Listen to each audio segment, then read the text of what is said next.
Welcome to Running for Real, a global community with a shared love and curiosity for running. Together we reconnect with the reasons why we love to run and discover ways it helps us become better people.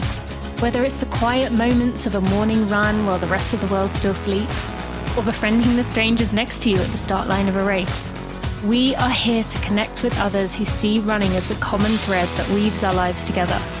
Come join me, Tina Muir, as I talk with people from all walks of life, united by a love of running. Hello, my friends. Welcome to episode 332 of the Running for Real podcast. Thank you for being here. I'm excited that you are here and very excited to bring back this guest to our show. Now, my guest today, Lauren Fleshman, is primarily here because she has written an amazing book. It was one of those books where I could not put it down. Even though I have two young kids, I really struggled to put it down for even a moment, just because it was so interesting and raw and real and vulnerable and just true. You'll hear in this episode that I really had some revelations reading this book, and I think you will too. It really was a powerful read. And Lauren has worked really, really hard on this book. She is also known for being a former professional runner who won 5 NCAA championships at Stanford. She was a 2-time national champion as a professional. She's had writing appear in the New York Times and Runner's World. And she's also a brand strategy advisor for Oiselle. She also, just in another small minor detail, is the co-founder of Picky Bars, which many of you I know love, and I also am subscribed to. So Lauren has done a lot, and this book, you will hear us dig into some of the concepts in it, hear her, how this process shaped her and what she learned during this process. And I'm really excited and hopeful for what this book and this episode can lead to in the future. Now, before we get to this, I just want to mention that in just a few weeks, our Red S recovery resource will be coming out. You will hear Lauren and I refer to this in the episode, and you can find out more by signing up at runningforreal.com, and I will let you know more about that. It is going to be free. It is going to be on YouTube. It is with some of the best experts in this area on this topic. If you are someone who does not have a period, or you can't quite figure out what is going on with your running, if something doesn't quite feel right, this could well be what's going on with you. This is something I should have done a long time ago. And I'm very excited to finally have created something for free that I think can address a lot of the things that Lauren and I are going to talk about today. So without any further ado, let's get over to that episode with Lauren Fleshman. Thank you to Oladance for sponsoring this episode of the Running for Real podcast. Now, you've heard me recently talking about Oladance, which are these amazing running earbuds that you can gift for loved ones for the holidays, for Christmas, for New Year's, for anything coming up in the new year, whatever way you celebrate. And their open earbuds give you true comfort. And I can really attest to this. These are for podcast listeners, for runners, for those of you who, like me, love to jump around and dance in your kitchens, for when you're doing chores, for when you are going from a walk to a run. It doesn't give you that vibrating feeling that I used to really dislike in the past, that felt like my bones were rattling. There is none of that. This is superior sound without the bone rattling, without the vibrating. It is really clear whether you're walking, whether you're running, whether you're dancing, whether you're jumping, whether you're anything else that you could be doing, and working too. There is no ear fatigue. These sit comfortably, and if you wear headphones for more than 2 hours a day, Oladance is a must-have. Now, I mentioned these are open ear. So that open ear design means that they don't enter your ear, so there's no ache inside your ear, which is just a horrible feeling. They are secure, they stay firm in your ears, and you can also hear outside sound. So for us as runners, that means we stay safe because we don't lose track of what's happening around us. We are able to stay in the moment, enjoying what we're listening to, while also be able to hear noises like cars or other things that may be coming towards us, or also things like squirrels rustling in the leaves. I can hear that too when I am running with my Oladance. I can also hear clearly, even if it is windy, with the design that they have made. These are made for people who love to move, who love to be active and listening to music, to podcasts, to whatever else, to books, while you are out there doing your stuff, which I love.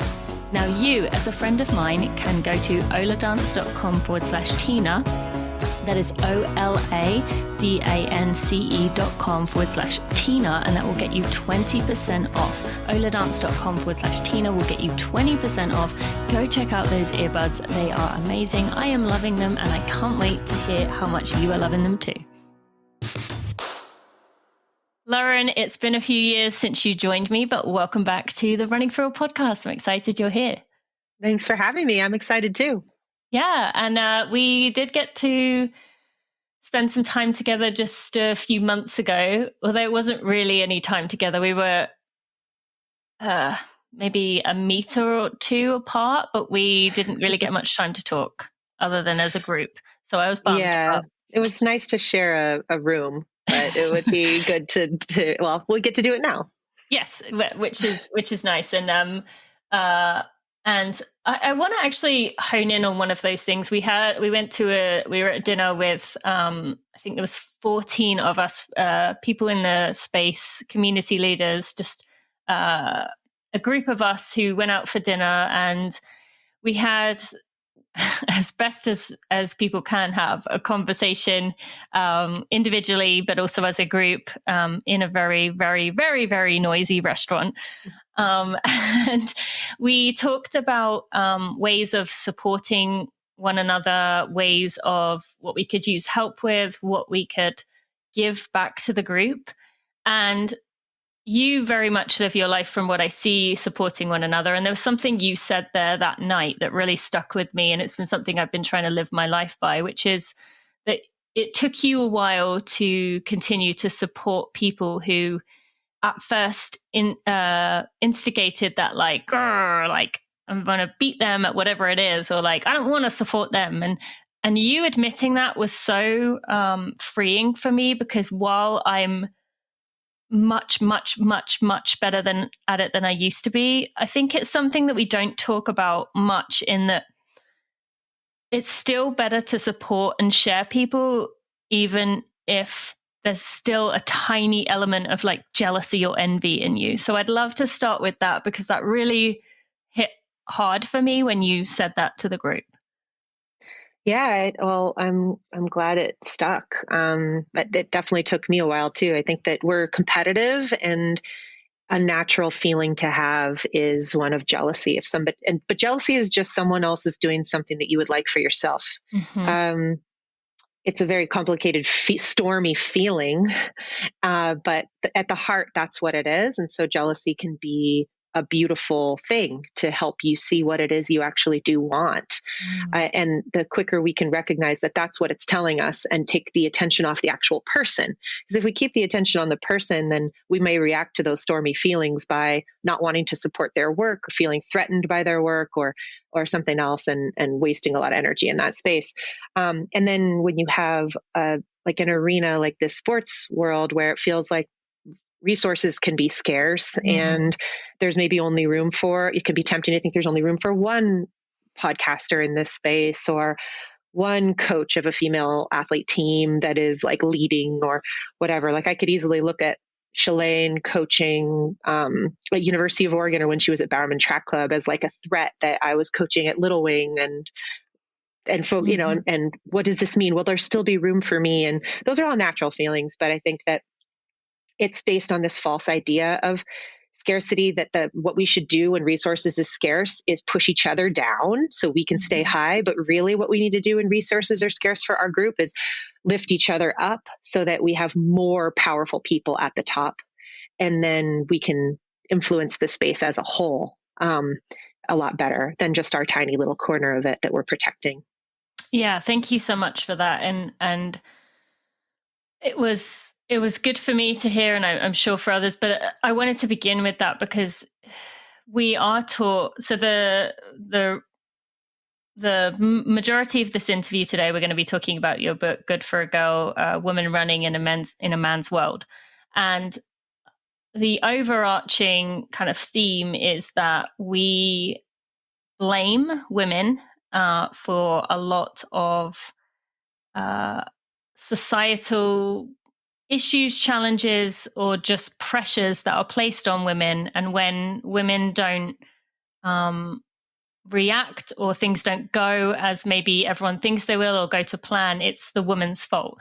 And that really stuck with me that evening, having just finished reading your book, that, we know that women are placed to kind of pit against each other, and that fire of competitiveness between women is stoked and constantly. And you see women at the top who do say, well, I had to claw my way to get here. And those words are thrown around women who do get to the top, of like cold, or being a bitch, or ruthless, or emotional, or whatever, hysterical. All these words are thrown around, but also they continue to stoke that fire that we have to kind of squash each other to get to the top. And so I really loved hearing you say that to all these people in the room who were also community leaders, who also got it. And that's why I wanted to begin there. And so thank you for explaining that. Yeah, you bet. Okay, so last time you were on the podcast, you had retired from running, but you were still, I think, navigating your way through. And I guess you could argue that for both of us, we are still kind of navigating our way through what this means post like elite professional running world. So good for a girl. You have been working on this for a few years now. And the biggest thing that stuck out to me about reading the book was, and I'm kind of embarrassed that this was the thing that jumped out the most to me, but it was that I cannot believe Lauren struggled with these same things I did. Like, it exploded my mind, because I thought, and I think this is going to be the biggest thing for most people reading, that you were the one of all the runners in the space who was just like, had her head screwed on, didn't fall into these traps. And so reading that you were in these traps, and how easily you could have been in these traps forever, was unbelievable for me to see, but also so healing to know that I wasn't alone, but also having a reason of why women often go through this as a group. Yeah. So I'd love to hear from you, as you worked through this journey of writing, what were some of the revelations to you as you went through it? I think that I was really I was forced to write chronologically and kind of decode the mystery of what I was learning when. And when I didn't understand something, what was the cost of my ignorance on myself, but also on the people around me?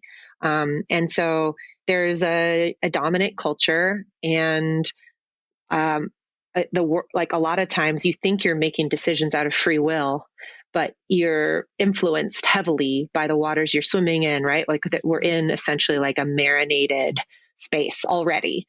And our simple decisions like, do I wear high heels or not?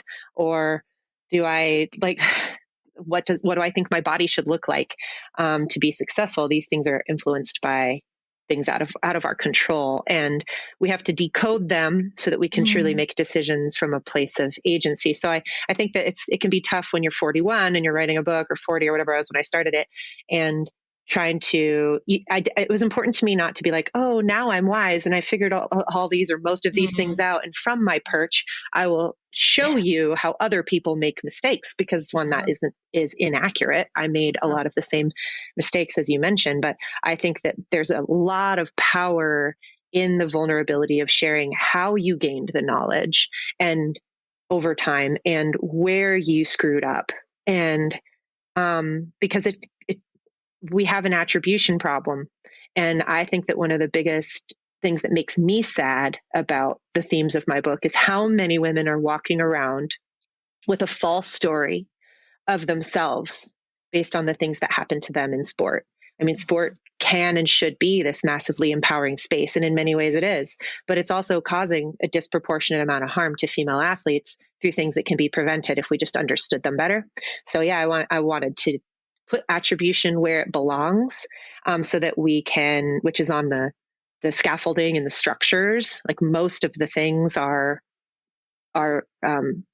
like they influence us more than we think. And that way we can be easier on ourselves and easier on each other, and able to better support our community of female athletes in kind of like avoiding these pitfalls and landmines and getting through sport as healthy and strong and empowered as possible.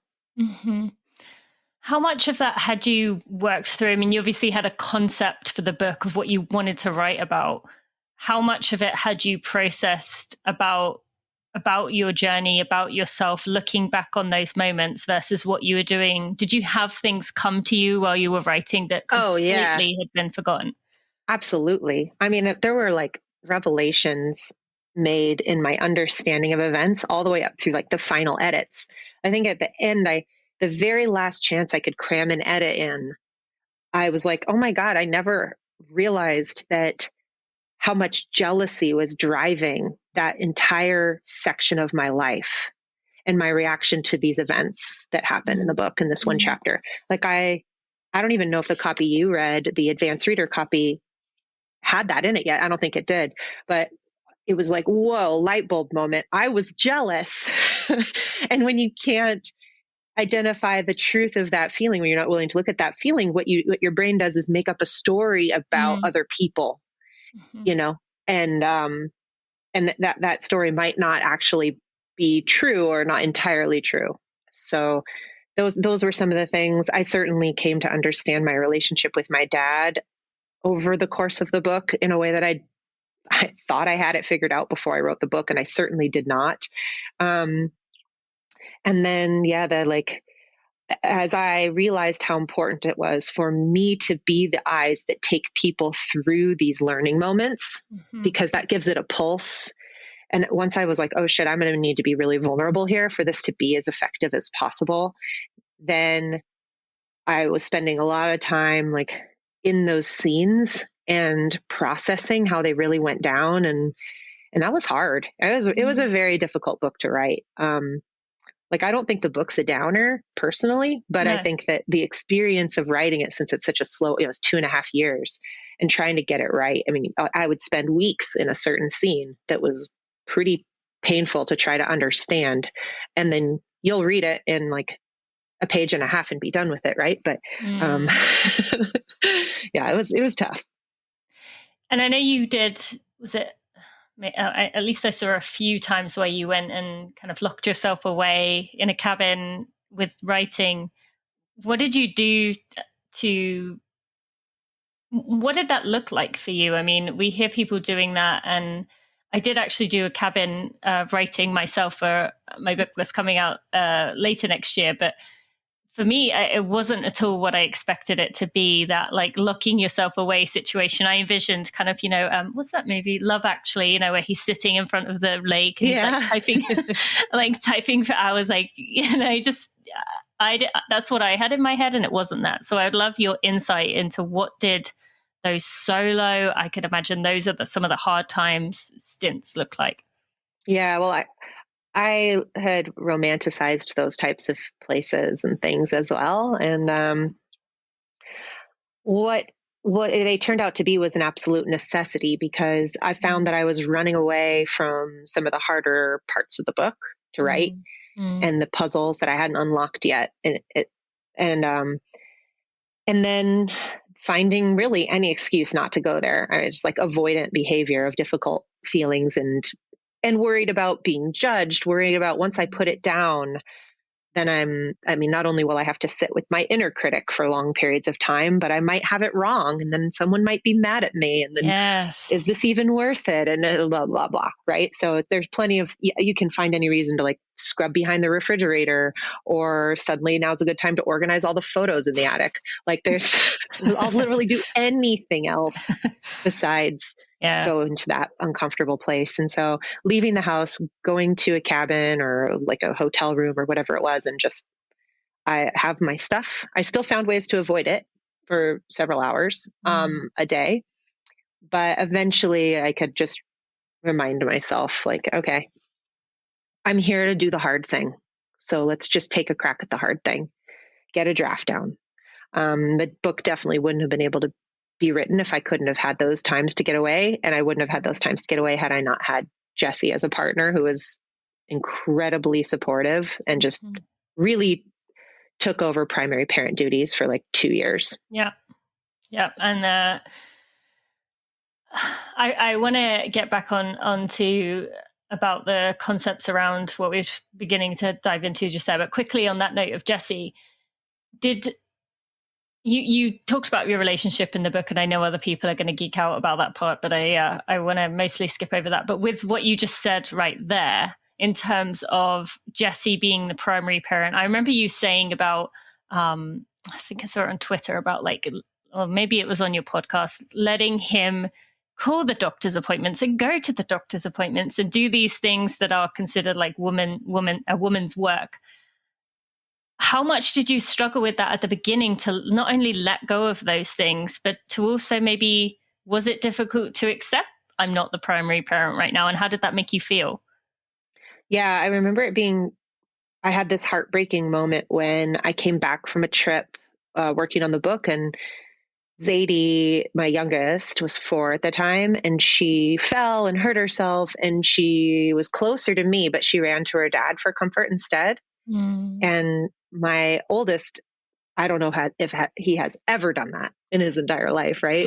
We had a very gendered dynamic when Jude was little, where I was the primary parent, and I knew all the medical history. I obeyed the doctor's appointments, like whatever. And I would project manage to get Jessie to help with things, but like helping and parenting are 2 different things. And so then those roles switched, where Jessie was parenting and I was intermittently parenting and helping. Yeah, that was tough.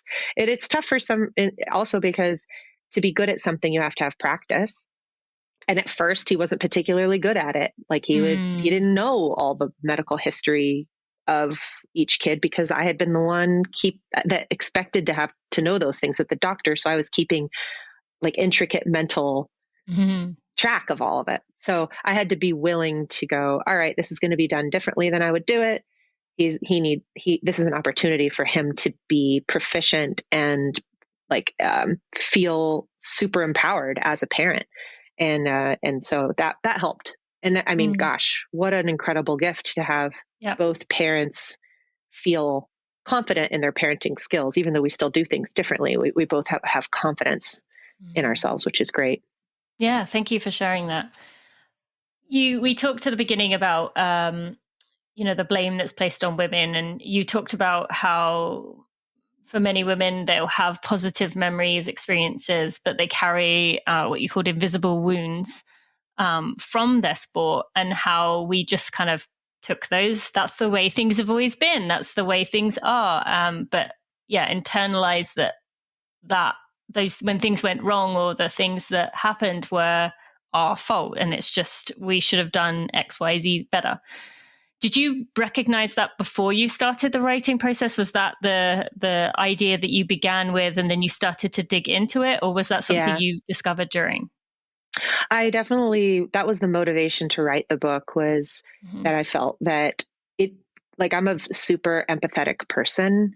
And it, like because I've been in this position of a public profile in the sport, when I go, and I'm kind of an open personality, people share intimate things with me about their lives. And, and I'm really struck by the amount of pain that women carry from their experiences, or just like kind of these unanswered questions or mysteries. The 3 out of 4 years of college they spent injured, and what they missed out on as a result of that. And without them spending much time thinking, hey, maybe I got all those injuries because I had unchecked amenorrhea. My program encouraged a type of leanness that was unreasonable for an 18 to 22-year-old healthy female body. And I lost my period, and nobody was monitoring it, and made me think that was fine. That's why I got injuries. And so who is to blame in that situation? And obviously we all have a certain amount of personal responsibility for our life and choices, but we're also talking about young people who are in a very large power dynamic relationship.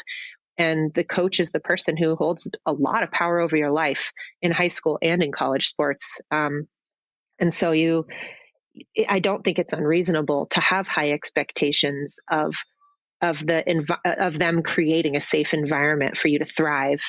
And if you're not thriving, it isn't necessarily your fault. Mm-hmm. And the book is really like a big revealing of all of the ways that our sports system is failing female-bodied people, and that the good news is a lot of those things relate to one common theme that if we shift our thinking about it, we can put the puzzle pieces in place a lot more easily. And it's not unlike the Me Too movement, where we had a cultural wave of shifting our thinking about what women should have to endure in public spaces, in the workplace.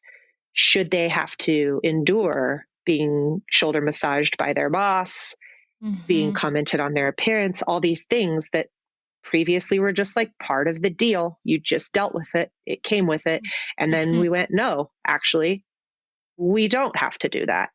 And once you make that shift, so much can change. So I believe that we can have this kind of reckoning in women's sports of saying enough. Actually, this doesn't have to be the way it is. We can build sports around our thriving, our biology, our physiological development. We can do this differently. We can reward coaches differently. We can change the incentives. But all those things have to start with like waking up to the problem, a consciousness raising. And I believe that, at least I hope, that my book can do that for people, because consciousness raising doesn't usually happen from a scientific journal. Or even like it can, to some degree, a expose like Mary Cain's story can do some consciousness raising. Yep. But as powerful as that story was, the systems didn't change. We removed a bad coach and we still have all the same systems. So more needs to be done.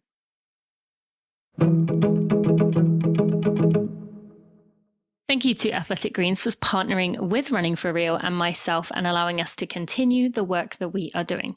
Now, today, I want to talk to you about Athletic Greens. This time of year, it is especially important to consider this, because not only are you getting 75 high-quality vitamins, minerals, and whole food source ingredients, this comprehensive nutrition in one single scoop, which is how I start my day every day. Even if I'm going immediately out the door on a run, it doesn't upset my stomach. It just is an ideal way to start my day.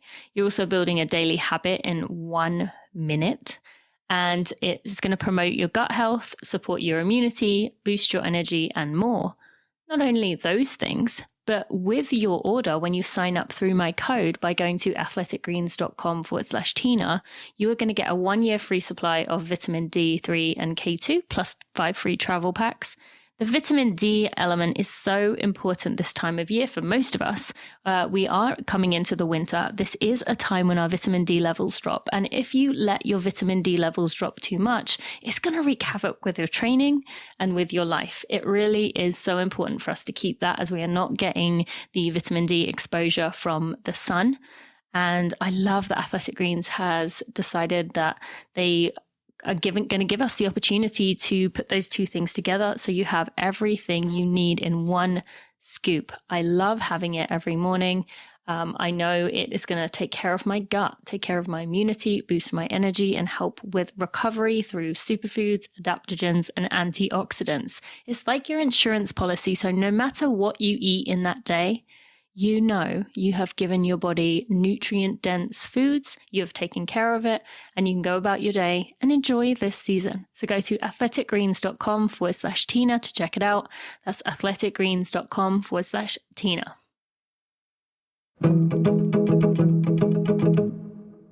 You shared a stat that 87% of female distance runners don't talk to their coaches about their periods, and 80% of coaches are male, of which, and those male coaches primarily do not talk to their athletes for feeling ill-equipped, and there is no education that any coach has to go through to be able to work with female athletes, or really anyone at all in terms of body changes. But related to what you were just saying there in terms of like, where do we go from here?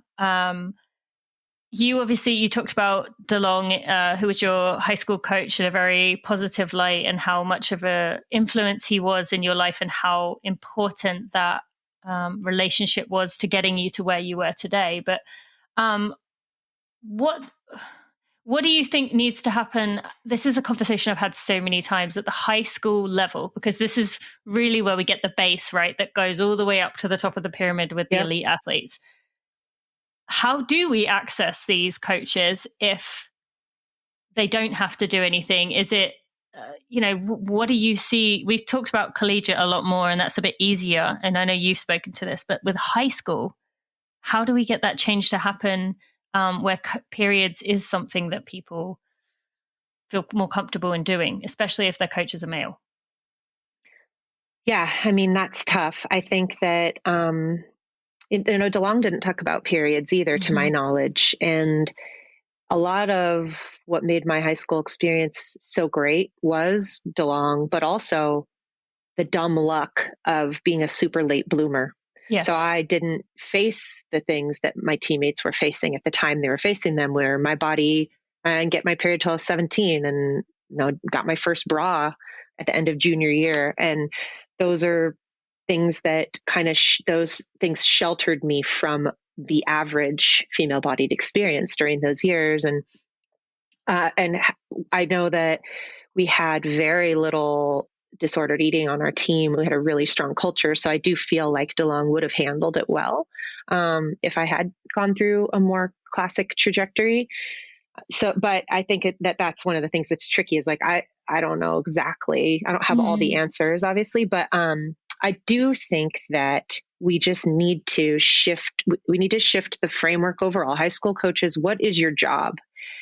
Your job isn't to perpetuate myths that you get out what you put in sport, effort equals results.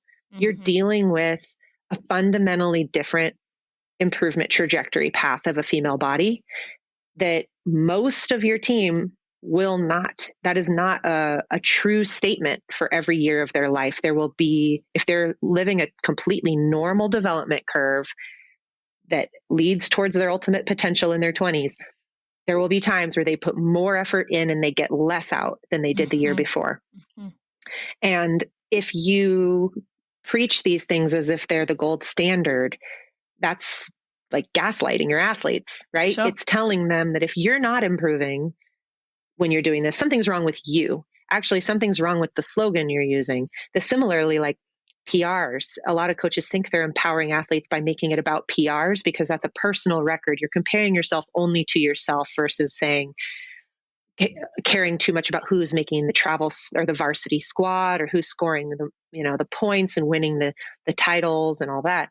And yeah, PRs are a really great tool to help someone stay focused on their own personal journey, but you can be improving in 50 ways as a female athlete and it won't show up in your times that year. Yeah. You could have gotten better at race tactics, at like execution of a race strategy, of being like encouraging teammate sportsmanship, understanding your body, like all these things, and you will be running slower and not getting a PR. So we have to find ways to acknowledge this more holistic and interesting, frankly. I think it's a much more interesting athletic journey, and it has waves and it has variety, and each female athlete is going to be experiencing it a little bit differently. But overall, there is this universal experience of like trickiness going on, the unknown, changes happening, unpredictability to some degree. But can you show up through that? Can you show up for your athletes through that where they feel safe? Can they have conflicted feelings about it and feel safe talking to you about it? And then can you bring them back to these larger values of like, you're on an athletic journey and this is an adventure, and all of you at some point will experience some like plateaus or dips. That's normal. How will we show up for ourselves and for each other when we're doing that? How can we keep our eyes on the big picture, which is we can all still show up to the line healthy? Like where the real loss is when girls go through these body changes and it's met as a tragedy, a big bummer. Yep. Or they see that happening to someone else, so that when the change starts to happen to them, they fight against it. Oh, yeah. And once you fight against that change, you experience things that are far more emotionally difficult than a plateau year. It's being sidelined on the bench with an injury. It's needing to go into eating disorder recovery. It's like hijacking months or years of your life, right? So let's ride out these changes. Let's have as many girls showing up to the line as they are, feeling like important and like enough, however that is. Yes. And you did go on to talk about this in many levels, talking about it going on with your teammates as you were in high school, and then when it happened to you in your sophomore year, and how that topic of our bodies changing as women changes, and it just isn't talked about. And you said about how young girls, when you often do talks to young girls, they are surprised to learn that there's some kind of plateau typically associated with going through puberty, which is crazy that like that's a surprise to people. And just kind of shows that how you can easily see how these harmful behaviors and this culture can easily fester and just snowball into itself in terms of, like you said, fighting those changes. And it also becomes, you can see how so many people crash out of the sport in that age, as it becomes this cycle of you're trying harder, someone's saying, and you talked about this yourself, like you're trying harder, you try even harder, and then you get injured, and then you try to get back quicker. And I'd love to sidestep into that section of things, injuries. One thing that was a revelation for me reading this that I had never considered until I read it was in my collegiate career. I remember when I got stuck in my injury cycle, didn't have my period at that point, didn't really think anything of it, but I got an injury. It wasn't even a big injury, but then I got stuck in the cycle of not being able to, you try and rush back and then you get injured again. Mm-hmm. And you talked about cross training and restrictive eating that is conflated with discipline, but that can actually be a career killer. And I had never considered the fact that you do see that so much, and not just with collegiate or high school runners, but runners in general, about you get injured, you go like crazy in the pool or on the bike or the elliptical or whatever it is, restricting your food intake because you say to yourself, well, I'm not running as much, so I don't need to eat as much. Mm-hmm. And then for me, at least, if I was doing it to get ready for a championship race or an important race, I then wouldn't really take time off, because I'd be like, well, I took my time off. I didn't run for all those weeks when I was cross training, even though you were stressing your body out so much, trying to like do all these things and go so hard. So can we talk a little bit about that? And that is something I've never even thought about until this moment, but is such a common thing across the running spectrum as a whole. Yeah, absolutely. And I'd love to talk about that. I think that it's one of the kind of ironies of the female athlete experience is that in fighting your body, you get an injury, and then you're encouraged. Like, I mean, coaches will often use this language, and athletes will too, of like, I'm going to try not to gain any weight while I'm injured. Mm-hmm. The idea being that a successful injury looks like you didn't really have one at all. Yep. You get to step back on the track or the roads and you look the same, and you've maintained as much possible fitness as you could. And now all you need to do is adjust to land again. Right. Yeah. And you like use go through Joni some as your tedious example. process. That one Joni example of, Joni ran I can't remember what race it was. Was it Boston or something? Yeah. The Olympic trials, and after 6 weeks in the pool, and yeah. And we hear these stories, they're told to us to like, as a way to encourage us, right? Like, oh, don't be discouraged. You won't lose any ground. If you just stay focused and disciplined enough, this can be like a blip. It'll be nothing. It'll be like it never happened. Mm-hmm. And it's just like the absurdity of that. Like, I understand the intent behind it, and I don't think people realize that it's actually quite harmful. You should expect to gain some weight when Mm-hmm. you're injured. Mm-hmm. It's probably going to happen, and it's probably good. Yeah. It's probably good. You were probably on the edge, which contributed to the injury. And if you're in a space, you don't want your body to be in a space of having to like grasp for every calorie to just heal itself, right? Yeah. You want there to be a little bit of excess. Like, if you think about it like money, you don't want to keep things so tight that you have to like worry about every penny. Just give yourself a little bit of grace. You'll heal much faster. My injuries always took about twice as long as they should have. I don't think I've ever healed during my career from an injury in the optimistic time frame that the doctor will give. And that's because I never, until late in my career, actually allowed my body to change and just do what it needed to do and truly rest. And I actually learned about this from Kenyan athletes that I competed against when they would get, like when I started training with Sally Kipyego on Oregon Track Club Elite, when she described getting injured after, I don't know, being top 5 in junior world cross country or something as like a young teen, and she hurt her shin and she just took several months off completely. Like no one suggested that she cross train. And similarly, when I heard of women going through pregnancy, this idea of training hard through your pregnancy was not a thing. It was like, oh no, you take the time and obviously you can train through pregnancy if you want. Like these are just examples of the opposite extreme of like, oh, wow, these are some of the fastest people in the entire world. And there's just a cultural difference in how they view being sidelined from an injury or pregnancy. Like your body's prioritizing something else right now. Have the confidence that you will make it back. Instead of having this attitude of scarcity and panic, or you're gripped so tightly, you don't want to lose anything. It's just not a good place to be. Yeah, never mind the mental health side of what that does to you. I mean, I don't know about you, but when I was in that situation, I'd feel like I'd like accidentally on purpose test it, whatever it was, like multiple times a day, just because you're like, has it improved since this morning? Like, does it feel better if I like accidentally leap across the room? And you swirl in this like pit of despair when you're just so, as you said, gripped on so tightly to a goal and trying to make it back. And you gave an example of someone, a teammate of yours in college during your senior year, saying like about being skinny and injured rather than healthy and running fast. And that unfortunately is so common. And again, she said, I'd rather be skinny and injured than healthy and running fast. Which is, hard to take, but not, I actually think that's amazing that she was able to say those words out loud.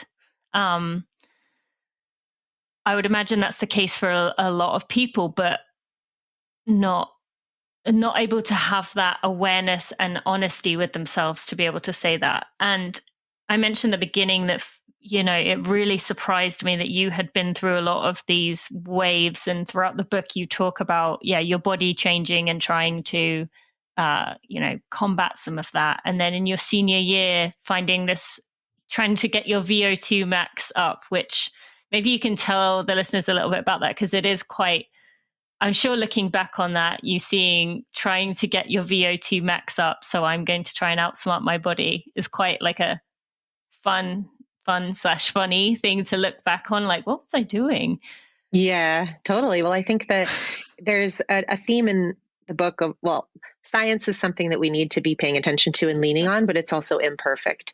And the scene in the book about like a world-class physiologist measuring my athletic capacity through this treadmill test is something that humans like the idea of.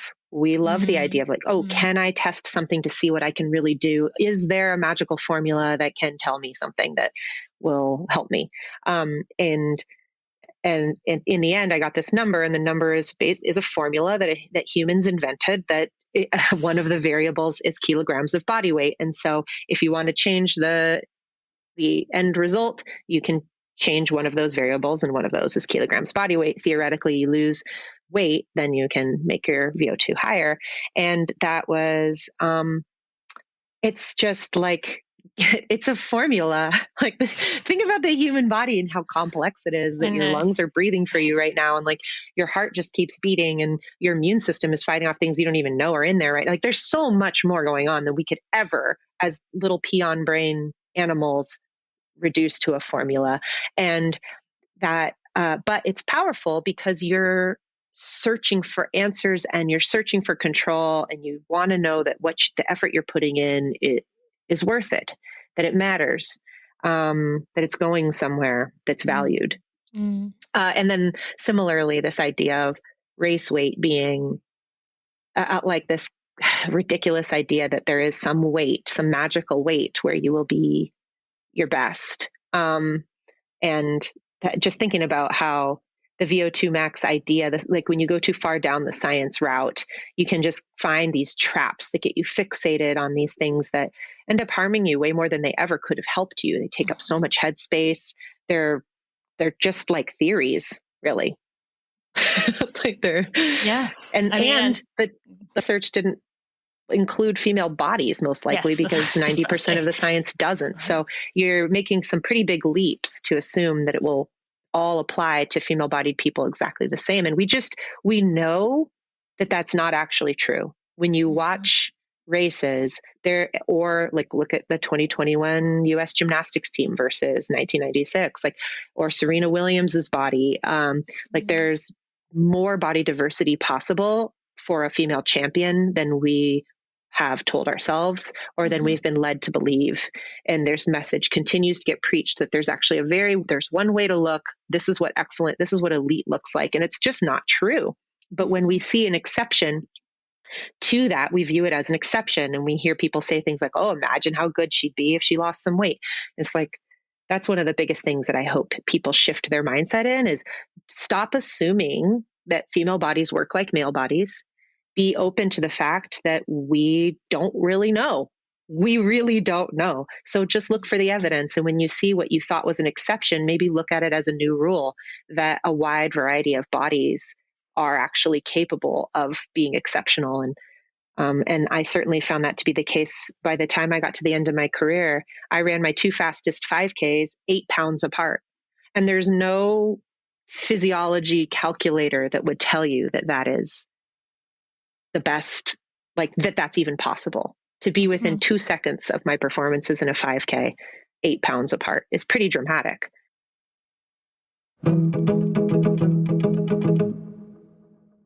Thank you to Tracksmith for sponsoring this episode of the Running for Real podcast and for partnering with Running for Real. We are so thankful to the loyalty of this incredible company for their support and their ability, and they're giving us the ability to be able to continue with the work that we are doing, which we know is so meaningful, and they recognize it too. Tracksmith is an independent running brand inspired by a deep love of the sport. When gifting the runners in your life or yourself this season, comfort and durability are paramount. Enter the Brighton base layer. Yes, my favorite. I talk about it all the time. I have the same ones that I've had since 2018 that are in exactly the same condition. They last well, and that's the number one thing we can do environmentally to be thoughtful with our purchases, especially with that apparel industry, is to get long-lasting, durable items. Okay, going back to what I got off track for a second there. Tracksmith Brighton Base Layer is a museling-free merino wool blend that beautifully regulates your temperature and fights odors on the trail and the roads. During the month of December, if you go to tracksmith.com/Tina, and you use the code TINA15 at checkout, it will give you free shipping and you will be able to support Rising Hearts, which is an Indigenous-led grassroots organization committed to the heart work in elevating Indigenous voices, promoting and supporting intersectional collaborative efforts across all movements in cultivating community with the goals of racial, social, climate, and economic justice. Now, this is the nonprofit of Jordan Marie Daniel, who you have heard me talk about a lot. And I love that we are able to support them through Tracksmith, through they want to give back to the community. That means so much to me. You can also check out the Elliott Runner, which is their daily trainer that has a PBAX powered there's a PBAX powered trainer inspired by the PEP of New England's natural surfaces, and you can check out some of their other best-selling items. But again, for me, if you're going to get anything, the Brighton base is by far and away my favorite. So go check it out. Go to tracksmith.com/Tina to go get that free shipping and to give 5% of your order to Rising Hearts by going to tracksmith.com/Tina.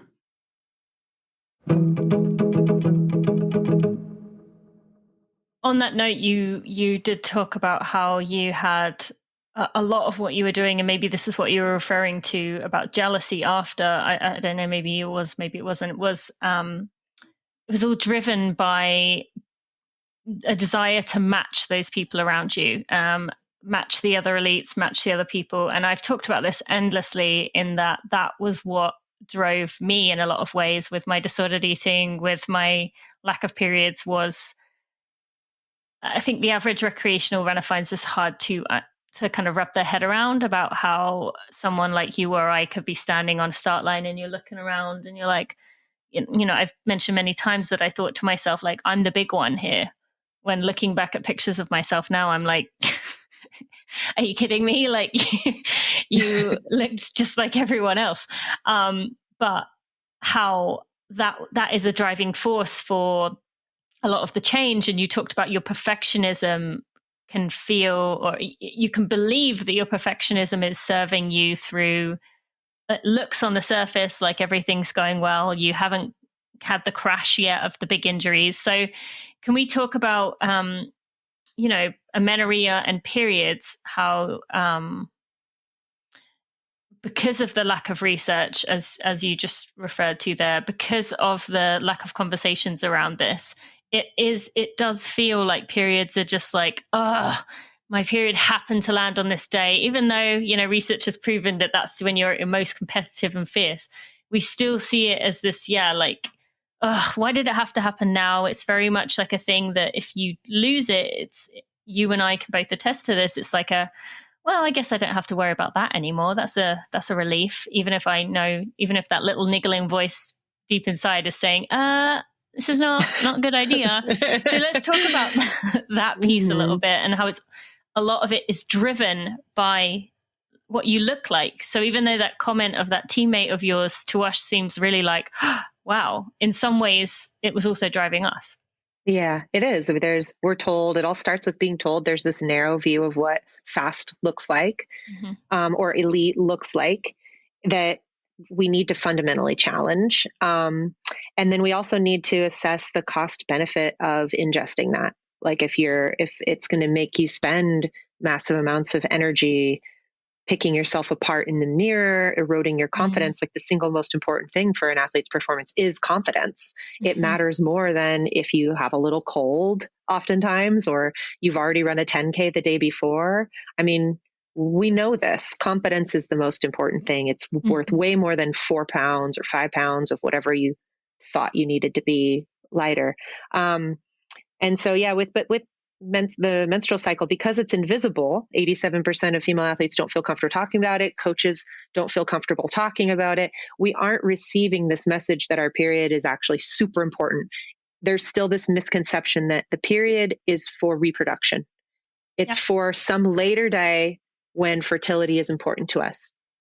And we're not told the truth, which is that your period is actually like essential to you recovering from your training. Like this is your XX chromosome group of half the population, essential way that you improve your immune system functions, your mental health is in order. All these things don't work if you're not having your healthy cycle.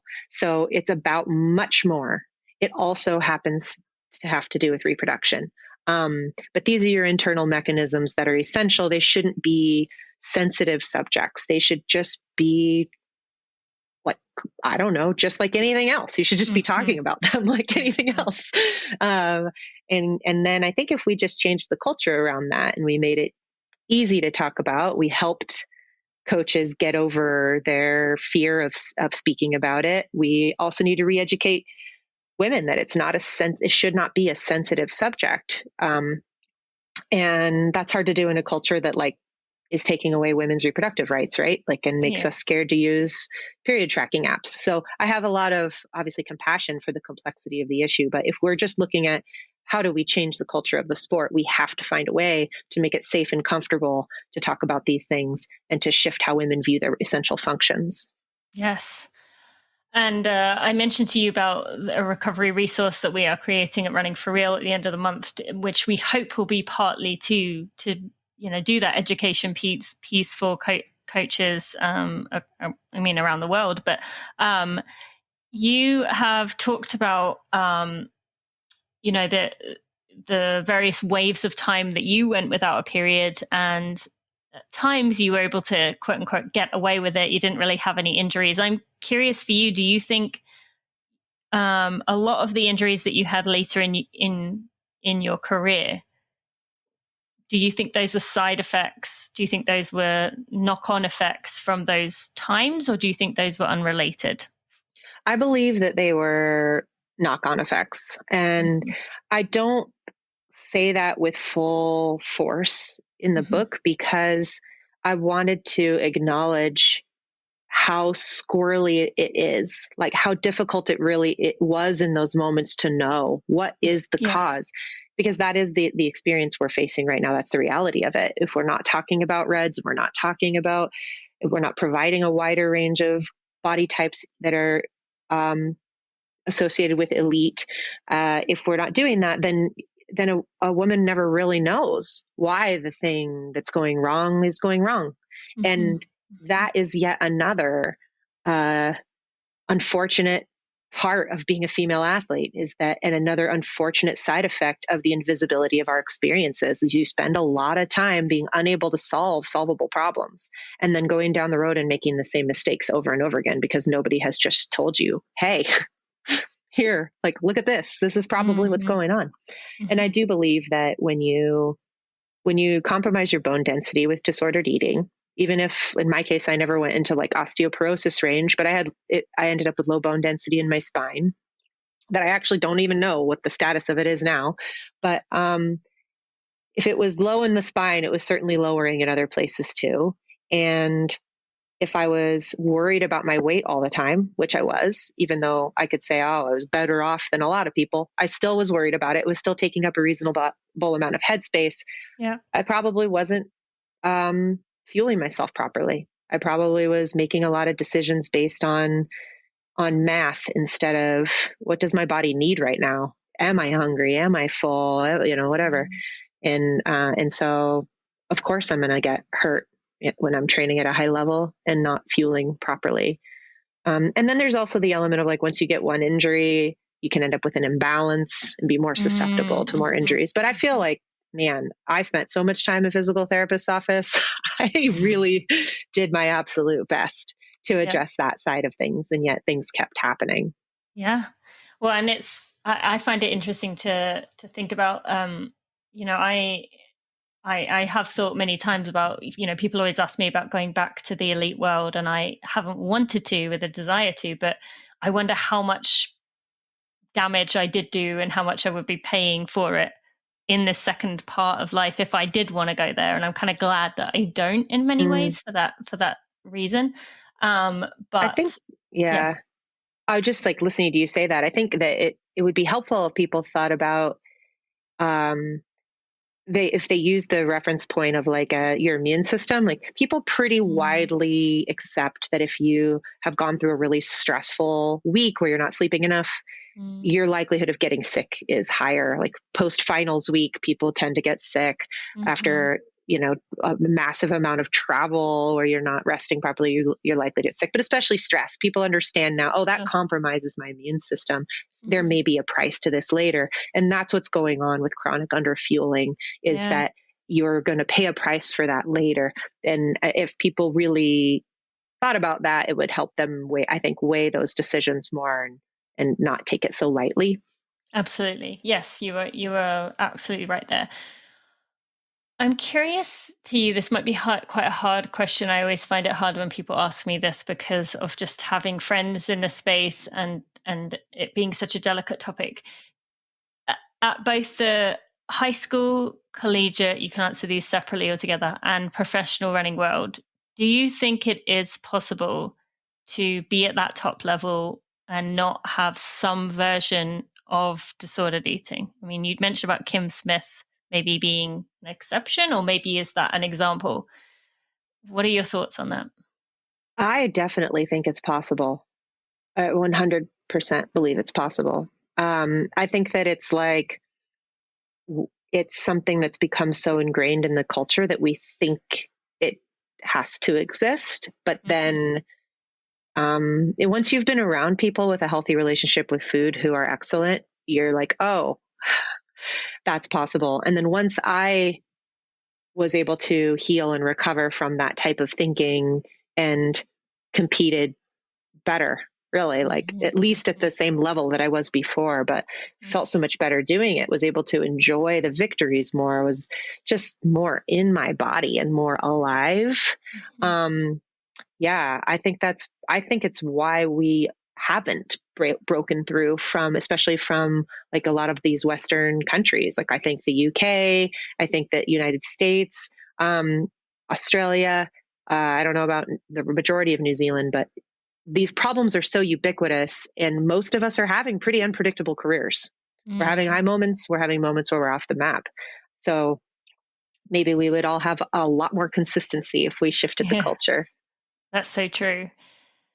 Final thing I want to talk about here is you talked about admitting and maybe processing the fact that you had a role within, at least in a small way, in and it haunts you, kind of the culture you perpetuated at times in your collegiate career with your team, and just, you know, I don't want to say necessarily modeling, but doing some things about kind of, yeah, as we've mentioned earlier, about counting and really being overly, not obsessive, but paying attention to these factors that could help you get to that quote unquote race weight. For the average person listening to this who maybe has some version of that they, from their past, they maybe said something to someone, or they were in a team, what would you, because you obviously could process it through a book, what would you say is something that someone can do who also feels that same maybe guilt or contribution they had, but doesn't have a book to be able to really publicly kind of be like, you know, I was a part of this?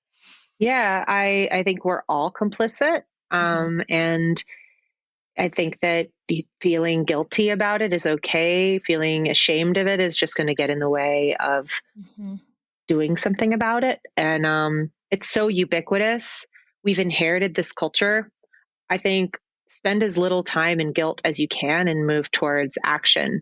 I think I actually hope people feel a little bit guilty and uncomfortable when they read some of these things, because a lot of harm is caused from flippant comments that we think are harmless, and they add up over time to a toxic culture, and that's really difficult to thrive in. And at our heart, we want to thrive, and we want the people we're around to thrive. Like we truly do want that. So it's a gift to realize the ways that you have maybe messed up so that you don't mess up again. Parenting is certainly full of those. So I'm getting a lot better at like going, oh, whoops, screwed that up. Okay. Try to do it differently and not spend a bunch of time wallowing or being defensive. Like that's another thing that I know is going to come out with this book. I think there's going to be a lot of defensiveness. But I also think there'll be a lot of inner work of people shifting. And I think let it inspire you to go deeper on the journey of understanding the forces at play in our culture against women, accepting and loving their bodies, and read up on body positivity, be open-minded to some of the things that might feel like they're going a little too far, that challenge you. Like just talking about your body, making comments on other people when you think you're giving them a compliment and you're saying, oh, you look fit, you look good. You think you're doing something kind, but you're actually hurting people. Yeah, you're actually, you're contributing to the toxic culture that's only one more step away from that thing you think is positive. But until you understand it, you're not going to change your behavior.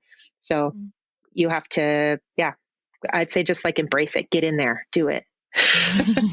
And it's okay to say sorry. Like I've done that. I've apologized to people after the fact of like, wow, this was not cool. I'm sorry about that. Another parenting lesson to learn is learning to be able to apologize when you don't get it right. That's what I've been trying to do myself. And have you read the book Invisible Women by Carolyn Criado Perez? Like once you start thinking about these things, like for example, for the listeners, so an iPhone, that a man can quite easily text on an iPhone with one hand. But for someone who has smaller hands, like that absolutely cannot be done. We have to use both thumbs. Or the fact that if you think about women sitting on a chair, we always cross our legs up because the chair wasn't designed for us. Like there are so many things that we talked about the study and the research. Like, I'm just fascinated in this right now of just what we're learning and what we're uncovering here in terms of it's how everywhere. little we know about women and how things are made for us. Even just like, my dad was a prop maker, right? So he worked in construction. He had all these amazing tools.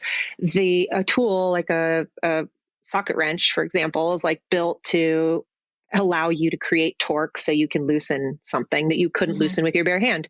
Well, it still was built around the assumption of some baseline of strength, some baseline of muscle power that you can generate, that I guarantee, if you look at the entire male population, a higher percentage of males have that baseline of strength than females. And I have definitely come up against like certain tools and I'm like, this is still not enough for this job. Like I can't, this is not enough. If this was built for me, it would be built differently fundamentally. And that's really what we're up against, is like every system, every single one was built this way. Yeah. And in that moment you said, I can't, like, which is where, like, again, it's you, like, I can't do this when it's actually not your fault at all. One final thing I would like you to talk about the difference between, I remember when I was coaching collegiately from 2012 to 2014, there'd be a lot of conversations about with female bodies. You talked about a varying spectrum of it. The difference to you, for any coach listening right now, what is the difference? If you want to use these two words, you can, or some variation of them: fast versus fit. Like, what is the difference between looking quote unquote fit and actually being fit or fast, or whatever term you want to use, actually being race ready, peaked, or whatever? What does that mean to you? Fit is a tricky word because it is used in two ways. It's that you're performing well, and it's also used exclusively by how someone looks. Yeah. And because of that, it's kind of a tainted word. So I tried not to use it really at all. I think there's other ways to do that. Maybe you just only use the term fit for like evidence-based performances, and then your athletes will see you using it associated with lots of types of bodies, and won't make that association with appearance. But for me, there's just so many other ways to say it. Like you said, you're race ready. You're looking so strong right now on there. You're like executing these intervals flawlessly. I can see the ease in your movement. You are like, you look confident. Like, there's so many other things we can talk about.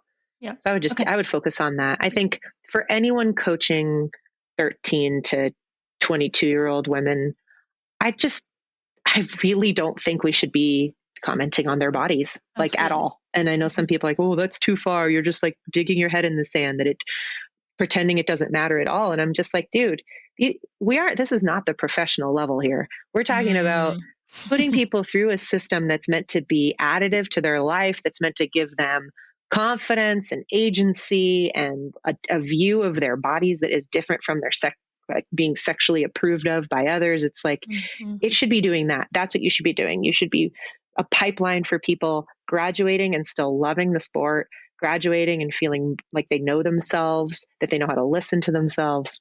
That's your job. It's not to go, have you noticed you might be 5 pounds over the ideal weight I think you should be based on something I'm pulling out of my butt?